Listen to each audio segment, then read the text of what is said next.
Kak, aku mau nanya nih. Kakak dapat nama Kone Sate ya? Ya. Itu dari mana ya, Kak? Nah, jadi konen itu kan bahasa Belanda, artinya kelinci, terus sate itu artinya sate. Jadi ya literally itu emang artinya sate kelinci. Oh, tapi kenapa sate kelinci, Kak? Ya, soalnya itu awalnya juga dari fandom. Jadi dulu aku itu bikin IG itu aku masih di fandom Hetalia. Netindo yang sebelum official itu, Netherlands itu Belanda itu dia maskotnya kelinci, terus Indonesia itu sate, maka digabungin jadi sate kelinci.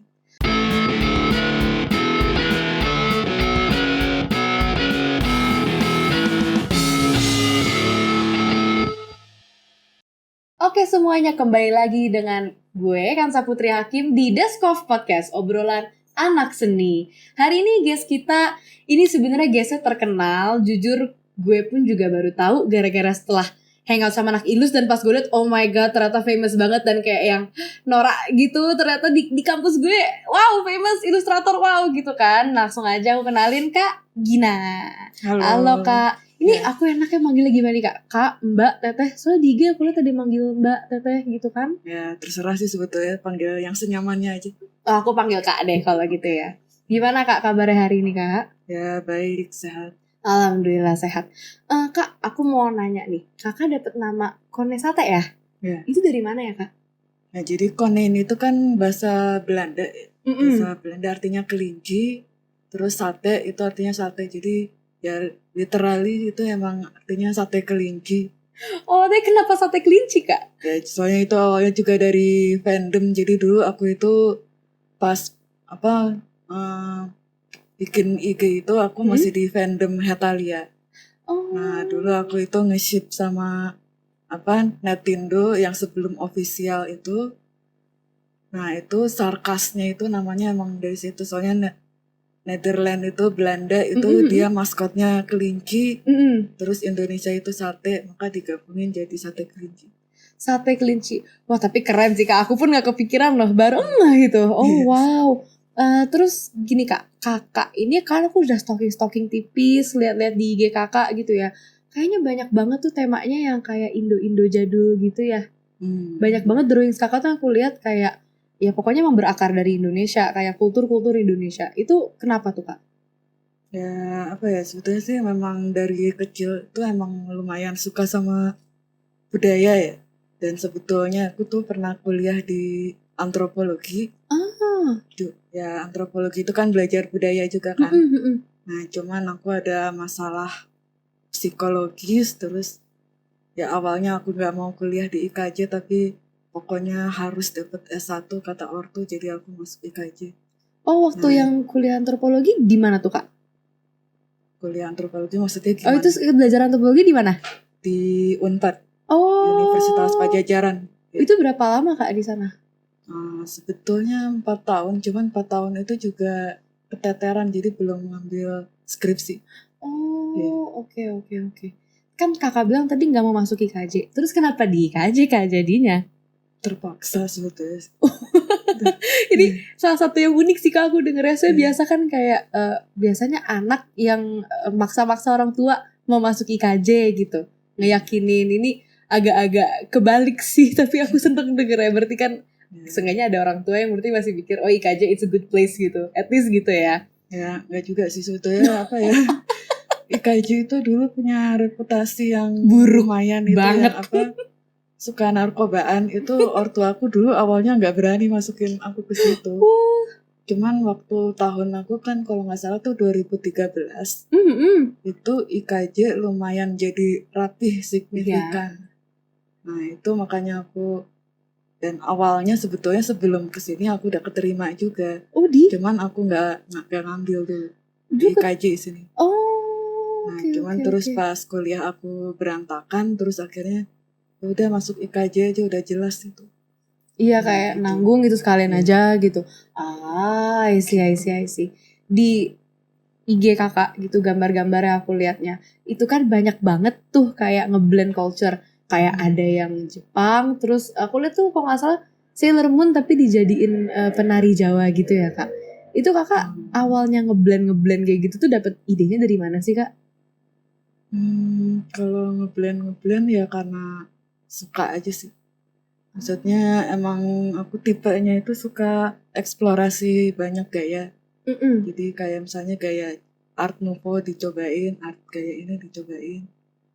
Nah, cuman kalau di Instagram emang aku rada pengen apa ya? Pengen nyoba bikin brand. Kalau aku nggak bisa konsisten, stylenya setidaknya temanya konsisten. Iya. Nah, makanya jadi ya dicampur-campur budaya itu emang tema aja sih sebetulnya. Tapi emang sih yang aku lihat dari kakak itu, apapun warnanya, gimana pun tarikan garisnya, itu temanya bener satu tema, entah kultur yang di blend atau palet kakak. Warna palet kakak tuh undertone-nya kayak coklat gitu loh, bener-bener kayak yang kayak lukisan lama gitu, kayak lukisan Indonesia lama. Itu kakak dapet color palette gitu dari mana kak? Aku pun amazed loh ngeliatnya. Ya kebetulan aku idolanya emang siapa ya? Ada namanya seniman luar negeri, lupa dari mana namanya, itu Willem Gerard Hofker. Itu yang dia itu suka banget melukis Bali. Terus ada juga ini kalau nggak salah dia dari Belgia, itu namanya Tira de Glin. Nah jadi kebetulan emang ngefansnya sama apa seniman-seniman yang zaman-zaman Moi indie sih. Iya. Situ. Keren banget sih kak. Aku tuh salah satu favorit aku tuh yang kakak pin di halaman kakak yang bobo. Itu kan kayaknya pakai teknik yang CMYK gitu nggak sih kak? Iya. Iya kan. Itu kakak ngulik sendiri kah atau lihat tutorial dulu atau gimana tuh kak? Ya awalnya sebetulnya emang itu nggak ada tutorialnya, jadi emang coba-coba sendiri. Keren. Nah, cuman sekarang emang udah banyak tutorialnya dan aku bikin sendiri sebetulnya tutorial. Oh iya, keren banget. Itu kakak CMYK kayak gitu tuh emang terinspirasi dari printing terus akhirnya kakak pakai gitu atau? Ya sebetulnya awalnya emang ada yang jual itu tekstur grip. Oh, Kraftonnya nggak sih? Nah ya itu. Iya. Dia awalnya jual, tapi awalnya dia cuman jual udah jadi tekstur doang. Nah pas stylenya digabung-gabungin itu emang aku coba-coba sendiri. Keren. Berarti meskipun itu kakak ada beli brushnya gitu, meskipun teksturnya, tapi warnanya tuh kakak mainin lagi gitu ya. Iya. Keren banget sih kak. Aku tuh juga ngelihat kakak tuh bahas soal mitologi di gambar-gambar kakak. Ya kadang sih. Nah itu kakak kalau misalkan proses pemilihan mitologi itu gimana buat gambar kakak? Kan mitologi Indonesia banyak banget kan? Ya sebetulnya sih pilih aja yang menarik ya. Berarti emang yang menarik hati gitu ya kak ya? Sebetulnya secara general aku tuh nggak terlalu suka cerita rakyat. Oh iya. Karena moralnya aneh aja sih. Kayak misalnya contohnya apa? Timun Mas deh. Timun Mas itu kan neneknya itu kan minta itu apa sih namanya, kayak berhutang sama Buto kan. Nah Butonya tuh ya akhirnya dia kasih dengan syarat timunnya ntar dia makan kan, dia ambil pas udah gede. Nah itu kan sebetulnya berarti Butonya tuh bener-bener aja dia minta, tapi kan yang gak nurut kan si neneknya. Iya benar. Tapi yang bad ending malah Butonya. Iya sih, aku juga tuh kayak cerita Mahabharata kan juga gitu, kayak kadang kan emang dari si Pandawa 5-nya yang ya quote unquote juga nggak benar gitu kan, kayak Yudhistira gitu juga nggak benar-benar. Iya. Cuman kalau Mahabharata itu masih apa ya? Masih ada konsekuensi yang ini nggak sih, sepadan sih menurut kalau aku. Kalau nggak salah kayaknya dia ada terinspirasi dari kisah nyata, jadi emang ya begitu, nggak bisa dipaksain moralnya sih. Iya, tapi emang aku setuju sih kak. Saya beberapa cerita tuh kayak agak aneh sih moral kompasnya, kayak ngegamble seluruh kerajaannya gitu sampai istri-istrinya, tapi masih dilihat sebagai hero gitu, masih dilihat sebagai pahlawan gitu, dan nggak ditunjukin juga sisi dari kayak kok di Mahabharata kan ya, Mahakasi Kurawanya itu kayak nggak ditunjukin, kurang diceritain gitu. Itu juga yang sebenarnya kalau diulik-ulik lagi ada kok nggak salah tuh kak, aku pernah lihat orang bikin buku namanya Mahakurawa. Jadi bahas dari sisi Kurawanya, dan ya sebenarnya mereka ngomong itu juga nggak salah gitu loh. Jadi aku paham sih. Nggak hitam putih sih. Abu-abu semuanya. Ada nggak? Emang nih moral kompasnya kan hancur nih. Tapi ada nggak yang emang jadi favorit kakak gitu? Favorit sekali sih mungkin tidak, cuman biasanya yang aku gambar yang emang kebetulan aneh aja. Jadi kayak misalnya temen aku nemu naskah Bali tentang ternyata ada apa antromorfisme dari Rusia dan Jepang. Jadi apa ya, kalau istilahnya di Jepang itu Gijinka kan. Nah itu dia gambarin Rusia sebagai laki-laki dan Jepang itu kalau dari diulik bahasanya kan apa ya, kesannya perempuan, ternyata pas diulik lagi gendernya nggak jelas. Iya. Nah itu mereka nggak digambarkan suasana perangnya dalam bentuk seks. Nah jadinya, dan itu ditulis sama orang Bali dengan nama samaran Ikon. Itu keren sih, itu unik Ya, sih. Ya meskipun dengan kocak sih. iya dengan apa ya, fluidity-nya lah ya bisa bilang gitu kan.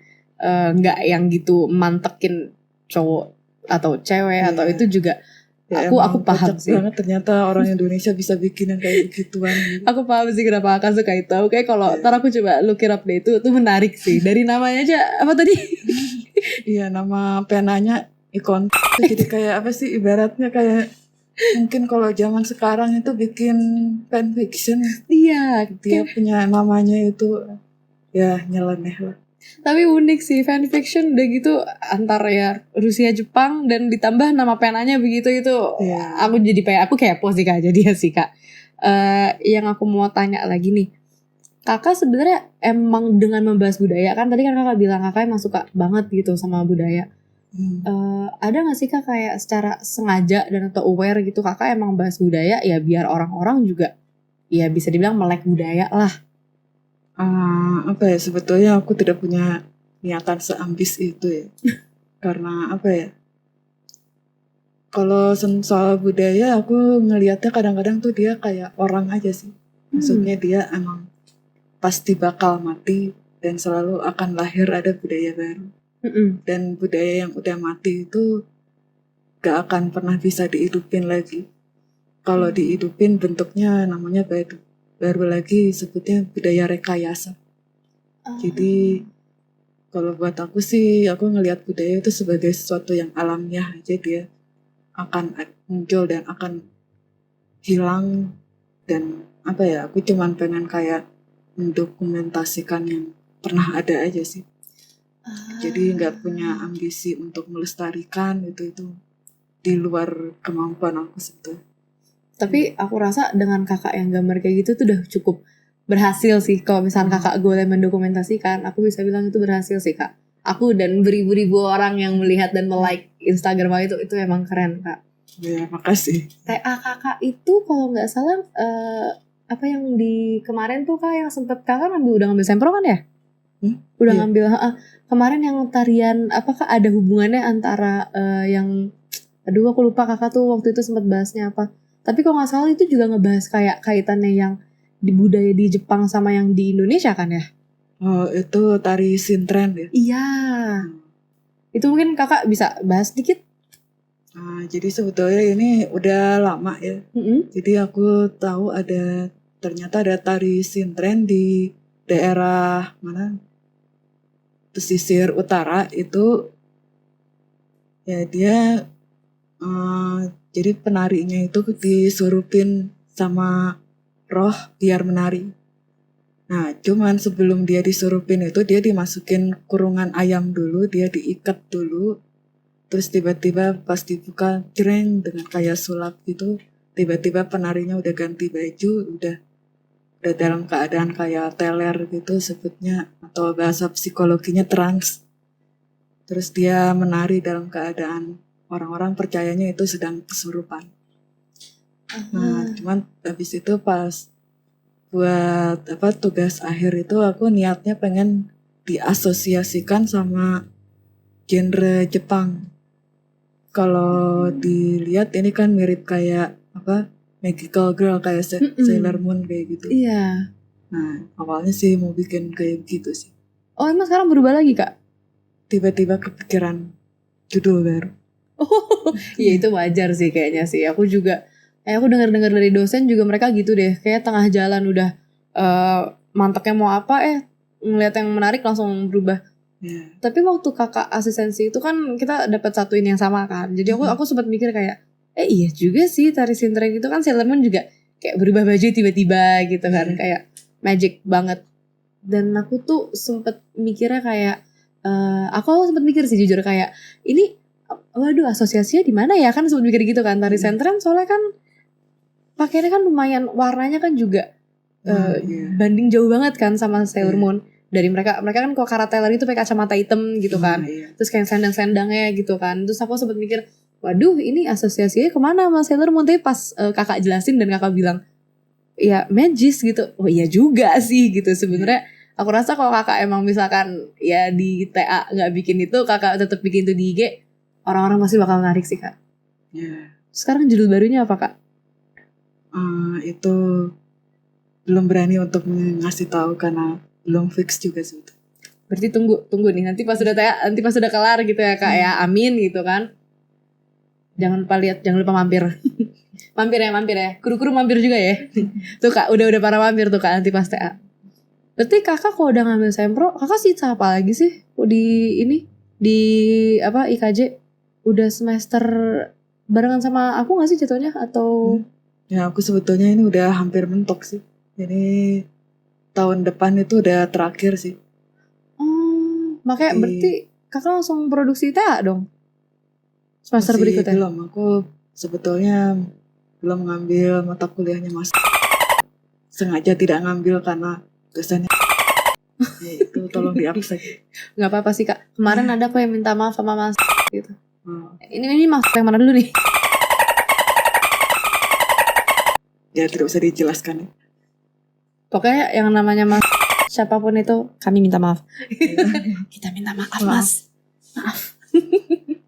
Ya tapi emang ini sih kayaknya orang yang di IKJ tuh yang aku sering banget denger, dan emang dari turun-temurun itu tuh entah lulus on time atau lulus pada waktunya.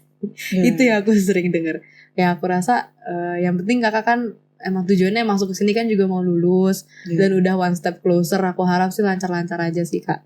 Karena dengan gaya kayak gitu oke sih, harusnya sih. Jarang soalnya aku lihat ilustrasinya kayak gitu kak. Ya, makasih deh. Gimana guys, kita mau main game? Mau main game? Kakak siap main game? Ya siap. Oke, jadi aku jelasin dulu rules main gamenya. Di sini kita main game adu gambar. Adu gambar ini Kak Gina akan head to head sama salah satu sketchers kita gitu ya. Sebenarnya perwakilan dari Desk of Sketchers, anggota Desk of Sketchers. Desk of Sketchers ini juga sama loh kayak kita lah ya, bisa dibilang itu dibilang UKM bukan, dibilang kegiatan iya ya, kita sekumpulan orang yang seneng ngumpul membuat podcast dan menggambar. Intinya begitu sih ya. Oke, rulesnya adalah gambar satu objek selama 30 detik. Cukup quick sketch aja, nggak ya sedapetnya lah kayak gimana. Nah, objeknya ini nih kak. Kebetulan aku ada dulang. Jadi nanti aku taruh dan kakak gambar ini sama Nata, berarti perwakilan dari Desk of Sketchers Nata. Ya, iya. Nah kita benerin. Ini bekas aku pakai tari Bali, jadi makanya rada-rada begini. Iya. Oke, kita geser aku. Kelihatan lah ya kak di sini ya. Tahan dulu. Nata, udah siap Nata? Udah siap? Kok udah siap sini Nata? Gambar-gambar, tukeran tempat. 3, 2, 1. Kita mulai ya.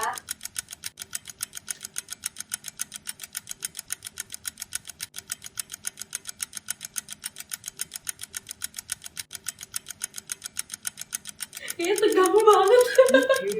Ini teganggu banget rasanya.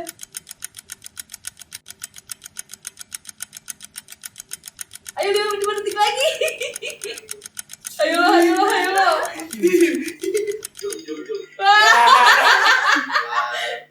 Udah kelar. Gimana? Coba kita tes jawab apa? Tunjukin kamera situ, Nata. Tunjukin kamera situ. Satu sini. Nah, tunjukin sini, Nat. Nah, ya tuh, tunjukin dulu aja. Baru segitu. Mayan dapat sketsa. Gimana, 30 detik lagi nggak? Apakah kalian butuh 30 detik. Apakah kalian Cuma bisa. Apakah butuh 1 menit? Apakah kalian butuh 1 menit? Boleh. Oke, kita taruh 1 menit deh. And mulai.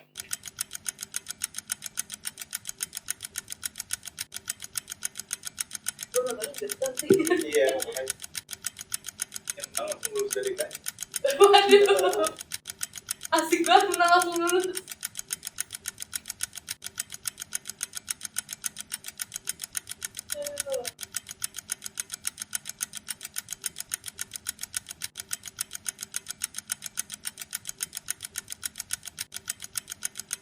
Jangan nyontek ya.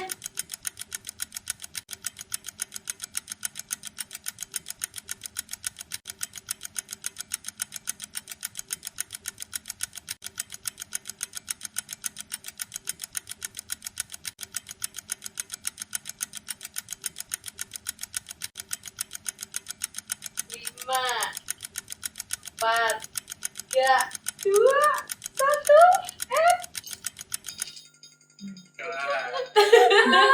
Sudah semenit. Hands up people. Hands up. Oke, kita lihat dari Kak Gina atau Nata dulu nih. Swing. Oh, Kak Gina. Oke, coba lihat Kak. Oke, wow. Coba tunjukin ke kamera depan. Kelihatan kamera? Gimana? Kelihatan? Mantap. Coba sekarang Nata dapat seberapa? Oke. Buat semenit ya, itu oke sih jujur ya, gue pun juga nggak bisa kayaknya. Gimana guys? Voting yang mana? Voting. Kita votingnya pakai tepuk tangan aja. Yang paling kencang berarti dia yang menang gitu ya. Kita dari Nata dulu, punya Nata. Punya Kak Gina. Oke, berarti menangnya Kak Gina. Langsung lulus. Aduh, thank you Nata. Ya bawa aja. Oh, buat gua. Iya, kalah hadiahnya iPad di bawah. Aduh. Menang bawa iPad. Aduh. Nah.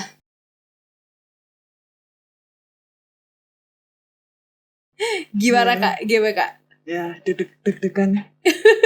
Tapi buat semenit dapat segitu keren sih Kak. Kayaknya aku semenit baru begini doang. Iya, kalau Nata langsung main warna. Kakak tadi di sketsa dulu ya? Iya. Kakak tuh kalau kayak ngegambar-gambar gitu tuh pakai brushnya custom atau? Biasanya sih udah ada dari sana ya sih. Oh, berarti pakai yang emang udah dari Procreate-nya gitu ya? Ya, atau paling enggak sih beli sih, soalnya aku nggak terlalu ngerti custom. Oke. Kak Gina nggak mau coba belajar bikin custom Kak? Terus kau jual brush, aku yakin pasti para mau beli sih Kak. Ya, ada sih awalnya niatnya di Clip Studio, cuman apa ya, aku belum bayar jadi belum bisa bikin. Berarti kalau misalnya Kak udah bikin kabar-kabarin ya Kak ya. Aku pasti kita tantiin banget sumpah tuh brushnya. Oke teman-teman, kalau gitu kita udah main game, kita udah ngobrol-ngobrol. Thank you banget Kak Gina udah jadi guest kita hari ini. Aku senang banget Kakak hadir di sini. Yuk tepuk tangan teman-teman. Gimana teman-teman Deskov Sketchers, sketchnya udah jadi? Oke, kita langsung lihat aja. Yuk. Gak apa, keep rolling aja kan kalau tetap itu matiin aja kanan kiri. Oh ya udah terus play lagi nggak apa? Langsung aja. Buka deh. Iya lekat. 1, 2, 3. Kita lihat live kan. Oh mau kenapa? Siapa belum kelar? Gimana? Biasa saya ada waktu lagi masih nambah-nambah. Beda. Kakak kalau minum dulu aja Kak. Ini Kak. Nah. Itu dingin tuh. Dingin asli.